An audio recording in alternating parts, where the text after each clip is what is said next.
Good morning and namaste. This is the first of our, I believe, long anticipated Bhagavad Gita classes, and it's going to be relatively informal. I'm going to try to go in depth on some topics that are related to yoga, and I think this is meant to be something that will help you as a serious yoga practitioner and someone who's either teaching or wants to teach, or who just really wants to go in depth and understand yoga philosophy. So that's what I want to try to do. I want to try to, shine a light and go down in the depths a little bit and try to make it interesting and relevant for everyone. So we're not going to go through every single verse of the Gita, but I want to, in each session, try to cover about 4 or 5 verses. Some of them we might spend a little more time on, some of them a little less. And I'm trying to pick out ones from each chapter that we'll probably end up spending 3 or 4 weeks on each chapter. So these are really going to be going on for quite a long time. And, when I'm done going through the Gita, we'll probably go through again and get some of the other verses. We'll see how this goes. Please feel free to put questions in the chat anytime. I do not use a prepared slide presentation for this. There's a lot of material, and I've been doing this for quite some time. So what I'm going to be doing is I'm just sharing the PDF of one of the Gita editions. And let's see. All right, bear with me just a second. So you'll see what I'm reading as we go through. You'll be able to see the Sanskrit. Okay. There we go. All right, so now you should all be able to see the PDF that I am viewing. Okay.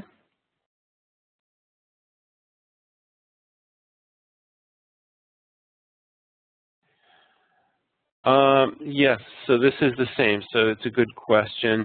This PDF is a different edition of the Bhagavad Gita.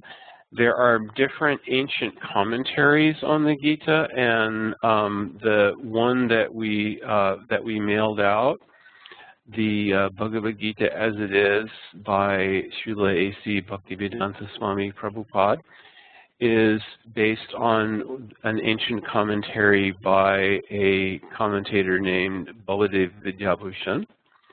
And this is based on a commentary by another commentator named Srila Vishwanath Chakravarti Thakur. But I'm going to cover the relatively, straightforward. I'm going to talk about the verses, and I'm going to talk about their meaning, and I'm going to talk about different things that I'll bring out.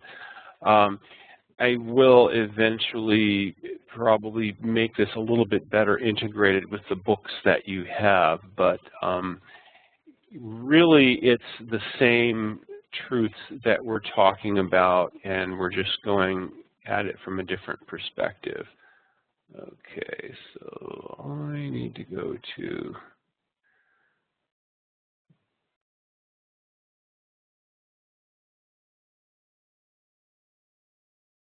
Oh, that was too far.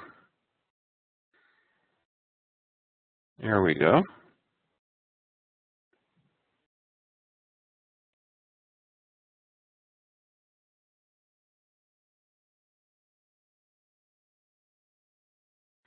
So I'd like to begin by offering pranams to my gurus, specifically to Srila A.C. Bhaktivedanta Swami Prabhupada, who is the presenter of the Gita that we mailed out, and who is also my guru.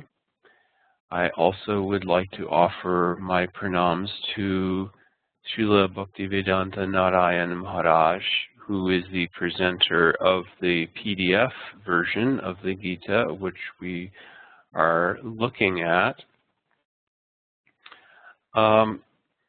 And I would like to invoke blessings of Bhagavan Sri Krishna, the speaker of the Bhagavad Gita, that understanding of Gita should illuminate our hearts, illuminate our lives, and give us new insights and peace and enlightenment from within. So there is a mantra that we use for invocation before discussing these types of Vedic texts dealing with Atma Tattva. Om Namo Bhagavate Vasudevaya. So let us begin. So we've skipped straight ahead to chapter 2. Chapter 1 is basically an introduction. It starts by King Dhritarashtra asking Sanjaya, what did my sons and the sons of Pandu do once they had met on the battlefield of Kurukshetra? And Sanjaya, who was a sage and also the advisor of King Dhritarashtra, is narrating all this. And now we have really fast-forwarded to the part where Arjuna has expressed some doubts to Sri Krishna, and Sri Krishna is now explaining some basic things. So the second chapter is titled Sankhya Yoga, or it is referring to Atma Tattva. It is the science of the self. So all of these verses are going to be related to science of the self, who I am, how do I associate with this world, and how can I become less affected by the ins and outs of life in this world. One thing you'll notice is that in both of the Gita editions, you have the Sanskrit is shown in Devanagari, and then it is shown in a transliterated form using the standard diacritics that we try to use in all of our course materials. And there are synonyms. Now these synonyms take each of the Sanskrit words broken up according to rules of Sandhi. If you've been through the Sanskrit introductory course, you know that there's something called Sandhi, which is how Sanskrit words join together and break apart. So here, the Sandhi, for example, tu eva aham, becomes broken up to eva aham. So you can see what the individual words are. So if you really want to go in depth in Sanskrit in understanding, this is actually a good way to do it. I think I was about 15 years old when I started reading the Gita, and the first thing I did before I got a book for learning Sanskrit is I learned to read the Devanagari just by comparing the Devanagari with the transliterated. And then it was a little later I actually had to get a book to learn the actual Sanskrit grammar. And then we have a translation, and some of these translations, you'll find the translations vary a little bit. Some of them are more terse, sometimes they're a little bit more interpretive. And then, of course, you'll have a commentary. And in this edition, the commentary is broken up in different sections. There's in the Bhagavad Gita as it is, there's just a purport, and that's sort of blended together, the different commentaries from the different authorities. So this verse, Sri Krishna is telling Arjuna, na tu evaham jatu nasam na tvam neme janadhipa na chaiva na bhavishyamaha sarve vayam ata param. There was never a time when I did not exist, nor you, nor all these kings, nor in the future shall any of us cease to be. So this is the first verse where Sri Krishna is now giving a principle, and he's explaining something about the Atma. So this is a good reference to not only that the soul is eternal, that we have an eternal existence. And again, there are other verses which we are going to cover today which reinforce this and go into a little bit more depth. So, you know, one of the questions that's being pondered is what is the nature of life and what is the nature of death? So the first thing that Sri Krishna is starting with, let's just clear up the fact that you are eternal. You've always existed. I have always existed. You will always continue to exist. And everyone present on this battlefield will also always continue to exist. So it's a way of saying that, you know, you are not only eternal and there's no death for Atma. The body may die, but the Atma, the soul, continues. You know, you remember we've talked in Sankhya how the Atma is wrapped in a layer of Ahankar. Ahankar is the ego. It's our identity. It's kind of the glue that's keeping the non-material Atma bound to this world of Panchamahabhuta, this Panchamahabhautic world of 5 elements: earth, water, fire, air, and space. And then the Ahankar is joining the Atma to the mind and intellect, manas, buddhi. And these 3 together, ego, mind, intellect, Ahankar, manas, and buddhi, these comprise the subtle body or sukshma sharir. So this is very important because if you want to consider yoga philosophy, in yoga philosophy, we are really focused on one thing. We're focused on the Atma. Now, some say that yoga is really about the mind. That's correct. Yoga is about, it's a discipline for the mind, and we use asanas, we use pranayam to help steady the mind. You know, you remember from the introductory overview, and by the way, for those of you who missed our very nice workshop, I am going to do a recording of that introductory overview slideshow for the Gita, so please do not feel that you're going to have, you know, really missed out if you were not able to travel and attend that. I am going to do that. I had said I'm going to do it by the end of this month, and it'll be posted up there. But really, yoga philosophy is all about the Atma. If you think about the things that bring you anand, that bring you bliss. Now, when I say anand, this is very important. You remember we've talked about the Panchakosha, right? Annamaya kosha, the platform of nourishment and tasting and sustenance. Pranamaya kosha, the layer of our existence where we thrive on vitality, when we are getting in touch with moving and breathing and living. You know, it's the I'm high on life stage.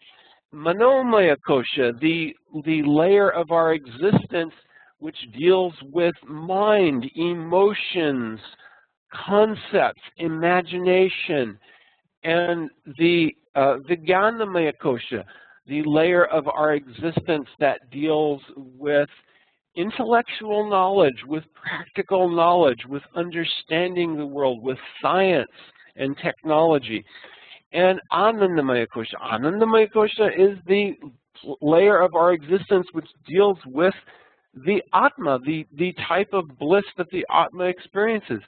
So there's a distinction between bodily pleasure that comes with the senses in contact with sense objects, and pleasure that comes from the Atma when we experience some bliss. You know, like we might hear some a kirtan, or we might visit some holy place and we may feel something. We may feel some connection with the divine. Really, you know, what people are doing through various religions is they are trying to make their connection of Anandamaya kosha. They are trying to make a connection with the greater whole, because why? that is something that comes naturally to the Atma. There's a aphorism in Vedanta Sutra, Anandamayobhyasat.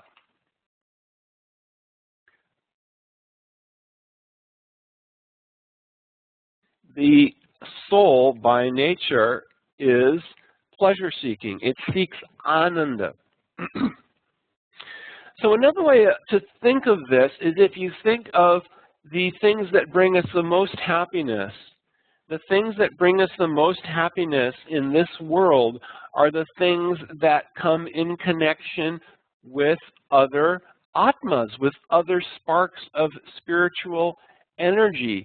Even if we see them as being in other bodies, we're feeling something. And when the Atma has left the body, we feel great sadness. Why?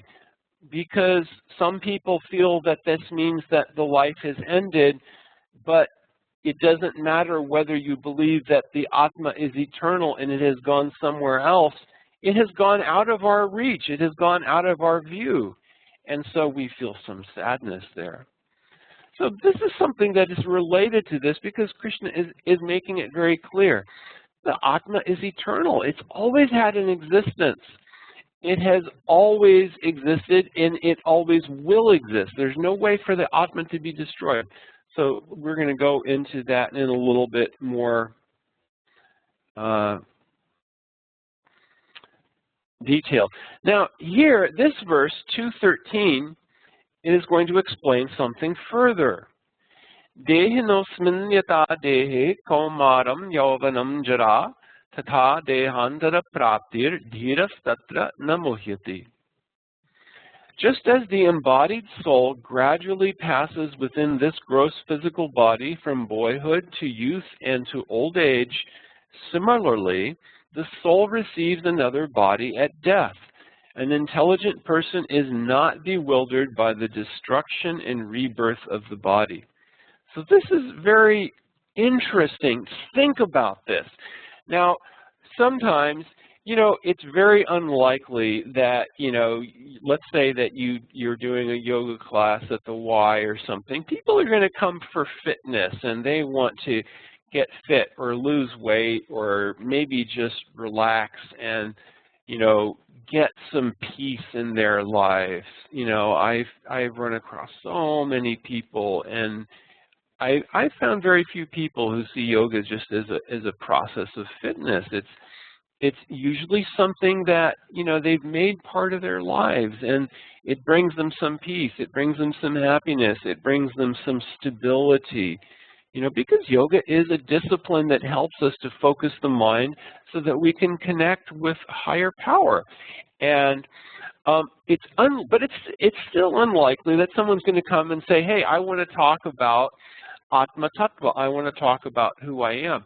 But nonetheless, this is kind of a starting question here in yoga. And if we want to explain this, this is a great explanation. So think back. Think back when you were a child, okay? So some of you are in your 20s, your 30s, your 40s, or, even, like up around my age. And you are, think back when you were 8 years old or 9 years old. Your body has changed completely since then. All the cells in your body have changed. What is it that's the same? And even your mind, you've added so much experience, you've added so much maturity. I think back, I remember, when I was a kid, and I used to think, why I couldn't do certain things, and it just didn't make sense to me. I resented it. And now I look back and I see, okay, yeah, there's a good reason for that. I understand that from an adult perspective. But what's the same? Now, some people will say, oh, well, it's the mind. I am the mind. The mind is the same. But what Krishna is explaining here, it is the Atma. Now, let's talk about the mind. If we want to say that the mind is the self, the mind can change. Has anyone gone through an experience where you, like, let's say, you did something that was completely different and you changed your mind. You changed your perspective. Your perspective rotated. It could change 180 degrees. Maybe you went through some life experience that just changed your perspective. You know, I mean, I've certainly been through phases in my life where I had more of a judgmental attitude towards others, and I've changed my attitudes in many ways, you know, in terms of looking at other people's spiritual practices and looking at other people's, you know, political beliefs and all kinds of things, you know, and I can see that there's a constant. I'm the same person, but my body has changed, my mind has changed, but I'm the same person. So this is the logic here. The soul, the Dehi, is the embodied soul, right? And in this life, we have gone from being a child, and then we've gone from being a youth. Oh yeah, remember what it was like when you were a teenager? Hey, I'm going to live forever. I'm going to, you know, just, you know, my senses are at their peak. You know, sometime around when you're 16, 17, 18, 19, you know, it's just amazing. You are, you know, you feel like you can do anything and you can conquer the world, and, you know, you don't understand all the restrictions that are put on you, and you just, you know, can't wait to get out there and prove everyone wrong. And, you know, you have so much capacity for enjoying life, but there's not as much thought given to the consequences. So I don't think there's a single one of us, you know, if there's anybody here who can say that I never did anything stupid when I was a teenager, you know, my hat's off to you. But generally that's the way that it is. So we go through childhood and we go through youth, and then we become more mature, and eventually we're going to become old, and then eventually the body is going to dwindle, eventually the body is going to die. What's going to happen then? Tata dehantara prapti. Then we'll go and get another body. Now, Krishna explains in the Gita in a later chapter, just as a fragrance is carried by a breeze, so the Atma, the soul, is carried by our desires to another body. Now, someone asked a very interesting question on one of the forums. So what is it that, how does karma attach to the individual being? Karma attaches to the subtle body, to the sukshma sharir. And it specifically attaches to the mind, the conscious and the unconscious mind. And it's attached like baggage. It's something that, you know, we can't, we can do things that help to shed it. So there are practices like doing mantras, and some mantras are specifically supposed to be very good for cutting karma, for cutting previous reactions. But there's still, even if we cut the reactions of previous things that we've done, we still have the seeds of desire. And where are those seeds of desire? In the mind. So there's this cycle. You know, we've talked about that cycle of thinking, feeling, and willing. So the point is, what Krishna is explaining, first of all, understand it's you. You are the same. You are the same as when you were a little baby. It's your, you know, your mind has changed, your intellect has expanded, your body has changed completely, 100%. It's the you that's the same. It's the Atma. And at the time that the body dies, at the time of death, the Atma is going to be carried by our Sukshma Sharir into another body. And if we are Dhira, Dhira means someone who is sober, someone who's intelligent, someone who understands, you know, that this life is temporary, but we're playing for keeps in terms of the Atma. You know, it's a journey, and we want to make upward progress on our journey, not slide back. So if we understand this, then it shouldn't become something of bewilderment. You know, yeah, we still would feel very sad if someone that we love deeply has passed, but if we also, like in Indian culture, when someone has died, like my mother passed away almost exactly a year ago, and so I will make some offering on her behalf. And I felt very sad when she passed also, but she was also a very good person. She did very many good things. And I also want to do something for her kalyan, for her benefit, so I would make some offering to Bhagavan Vishnu and ask blessings on her behalf. So this is a very important part of the original Vedic culture of India, that we will make offerings on behalf of departed loved ones.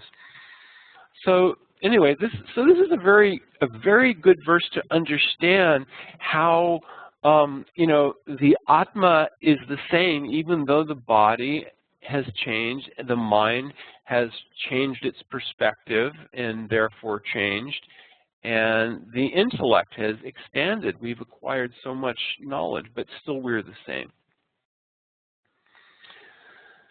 So now verse 14. Now this is a very interesting one, particularly for practicing yoga. Matra sparshastu kaunteya shitoshna sukadukada agamapayano nityas tam statikshasva bharata. O son of Kunti, when the senses come in contact with the sense objects, notice matra sparsha. This is the contact with the tanmatras, the sense objects. One experiences cold, heat, happiness, and distress. Such experiences are flickering and temporary, O Bharat, and therefore you must tolerate them. Now this is, so we said first, okay, the soul is eternal. I'm eternal, you are eternal, we'll always be eternal, which also implies that we will continue to have a separate and individual existence, right? And we talked about how the soul is the same within this body as we've gone through our different life changes. Now, this is something where Krishna is giving advice that is, he said that a sober person, someone who's Dita, won't be bewildered by the changes that we face as the body dwindles and it prepares to die. You go through this thing. Once you cross over 50, it's kind of like, you reach 40 and you feel like, well, okay, I'm not quite as young as I was when I was in my 30s. Of course, when you're in your 20s or you're a teenager, you look at someone in their 40s and you think, oh my God, they're ancient. They're like a dinosaur. And you reach your 40s and you feel like I'm hitting my prime. I'm now, experienced and mature. I have, I'm kind of at the top of my career. You hit your 50s and you start to feel, okay, I can see signs that things are starting to slow down here a little bit. Sometimes you see more signs than others. But the point is that, we should, we want to try to do the sensible things. We want to try to take care of our body because the body is a gift from God. It's something that we can use as a vehicle for doing amazing things, beautiful things, wonderful things, for practicing yoga, for teaching yoga, for practicing Ayurveda, teaching Ayurveda, healing people, helping people, promoting spiritual values, progressive values in this world. The human body is an amazing gift. You can't do this if you're in an animal body or if you're in a ghostly existence and you don't have a tangible body. So we want to take care, but we still don't want to be bewildered and be afraid of the approaching of, okay, the body's dwindling. That means it's a wake-up call. It's a time to be sober. It's a time to understand, what do I want to get out of this life? Do I want to end up this life, whoever dies with the most number of toys wins? No, no, no. It doesn't work that way. You enter this world naked and you're going to die naked. That's how it works.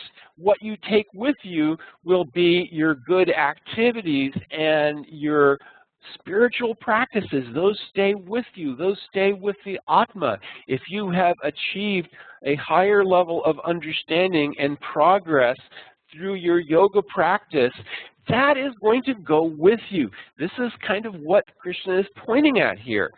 And how to be sober, how to be focused, you have to not let the cold and heat and happiness and distress and wellness and sickness, all that get you off balance. One of my gurus once said that disease is like an old friend that comes to visit. We have to embrace them, and then we have to say goodbye. You know, we have to let it come. The meaning being that disease is coming, there's a karmic element involved. We've taken whatever precautions we take, we've tried to be healthy, we're still going to get sick. You know, and we just embrace it, accept it, and then say goodbye. Let it go. It's going to go. And don't let it get you off your rocker. Don't let it get you off your routine. This is what Krishna is saying. This world is full of dualities. You know, one day we get a check from the IRS, and then the next day we get a letter from a bill collector saying we owe a bunch of money. Easy come, easy go. This happens, but we don't want to be bewildered. We should understand it is temporary things. So this is a very important word here, anitya. These things are caused by anitya, temporary causes. They come and they go. Agama apayanaha. They come and they go. So the key here, titikshasva, just try to tolerate it. So, you know, when we do yoga practice, there's always going to be something that's going to disturb us. Life is never going to be perfect, and there's some things that we can change, some things that we can't change, some things that we just have to tolerate. So this is giving us a philosophical perspective on, you know, the things that we can tolerate. It's not to say that, you know, when it gets cold, don't wear a jacket, but, and then this verse, I'm going to skip over some of these, but this one I just wanted to mention briefly. Yam hina vyatayantayete purusham purusharshabha samadukka sukham dhiram somratatvaya kalpate. That sober person who remains undisturbed despite the dualities caused by sense perception and who considers happiness and distress to be the same is certainly qualified for liberation from the endless cycle of birth and death. So this is saying, again, that, you know, if you can learn to tolerate, if you can learn to rise above these things, see them all as temporary, see them all as the same, then you can rise above. Then you can then you can very easily make progress on the path of yoga and achieve liberation from the cycle of birth and death. Okay, so now we are again more really good verses here. Nasatha vididhe bhavo na bhavo vidide sata ubhayor apidarishtontas valayos tattvadarshibi. Very, very good verses which are explaining these concepts. So again, now this verse I want to talk about very briefly. This is another verse talking about Atma Tattva. Na jayate mriyate va kadachan nayam bhutva bhavata va na bhuyaha ajo nitya shashvatoyam purano nahanyate hanyamane sharire. So here Krishna is explaining explicitly the soul does not take birth nor does he die, nor is he affected by the repeated growth and dwindling of the body. He is unborn, eternal, and ever existing. Though primeval, he remains ever youthful. When the body is destroyed, the soul is not annihilated. So, you know, the Atma, this is, again, giving it a little bit more explicitly. It was said once, and now it's being said again, and more explicitly. There is no birth for the soul. It's only the body that's born, and it's only the body that dies. But the soul is unborn. The soul has always existed. And the soul does not grow old. So, this is giving more clarity on all of these concepts. There's also a similar verse in the Katha Upanishad. So I'm skipping this one. Now, again, here is a verse that I want to close with today. This is a very interesting verse, and it's a very good analogy, and it also has some relation to the concept of Sukshma Sharir and the Sthula Sharir, or the subtle or Sukshma body and the Sthula or gross body. Vasansi jirnani yata vihaya navani grihnati naroparani tata sharirani vihaya jirnani anyani samyati navani dehi. Just as a person discards old garments and acquires new ones, the soul similarly gives up old bodies and accepts new ones. So this is very, interesting, because we've talked about the Atma. We've talked about how the Atma never dies. Now we're talking about how we change bodies, and it's like changing clothes. So, of course, we don't think of death as trivial as changing clothes, but this is really what Krishna is suggesting. Now, it's also said that you may have underclothes, like you might have an undershirt and underwear and so forth, and you remove your outer clothing and change it, and that those inner clothes, they are like the Sukshma Sharir. So the Sukshma Sharir does not actually change. We don't take off the Sukshma Sharir. We remain, as long as we're in this world, we are wrapped in the Sukshma Sharir. The Sukshma Sharir of mind, intellect, ego.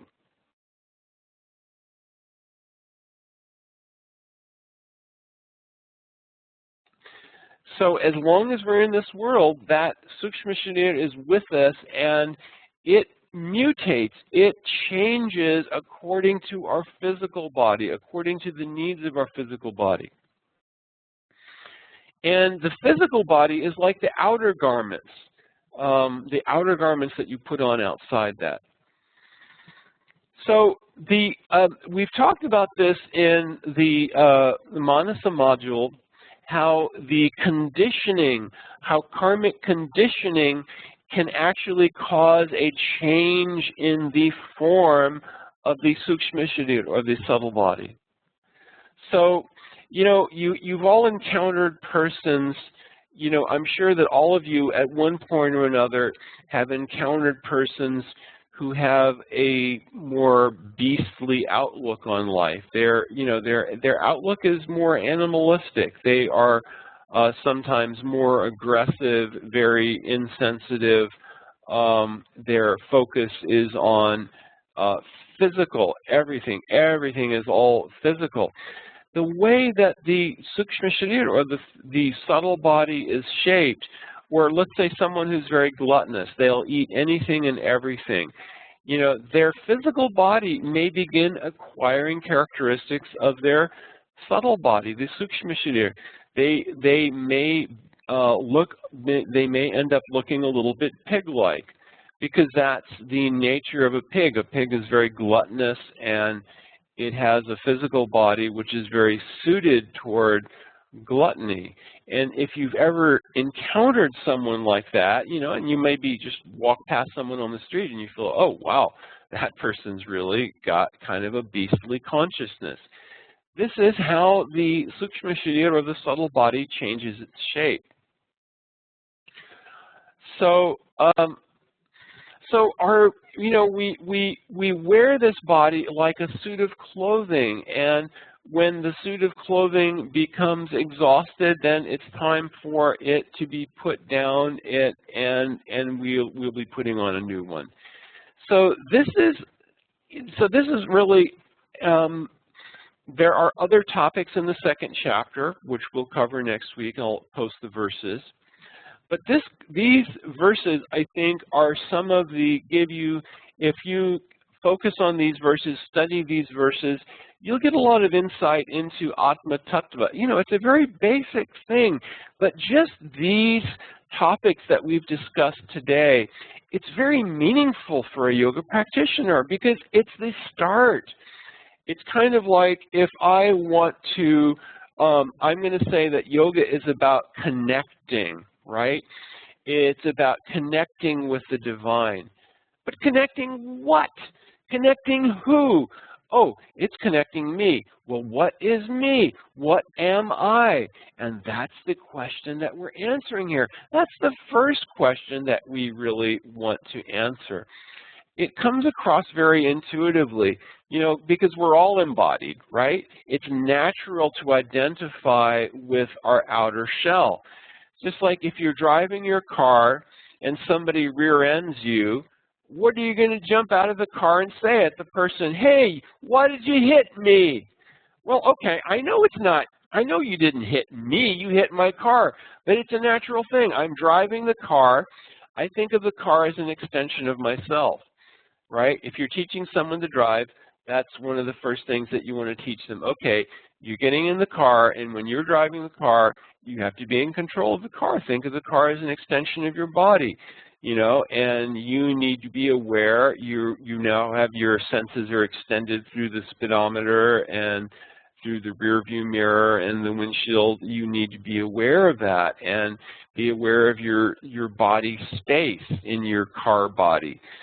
It's just like that with the physical body, except that we're more embedded. It's more natural to think of the body as the self. So anyway, we've gone through these verses and we've talked about Atma Tattva, and hopefully there's some, you know, food for thought here, some food for further study. I know it seems like a very basic start, but hopefully that has given you some things to think about and consider as you go through the Gita. Any questions that any of you have before we close here? I have not seen any questions so far, so I'm going to assume that that all made sense. Yes, I am also imagining that. Monica is also a little afraid of that, and we're now counting down. We've got about 6.5 years to go there. All right. Well, thank you very much. I am going to stop sharing and stop recording.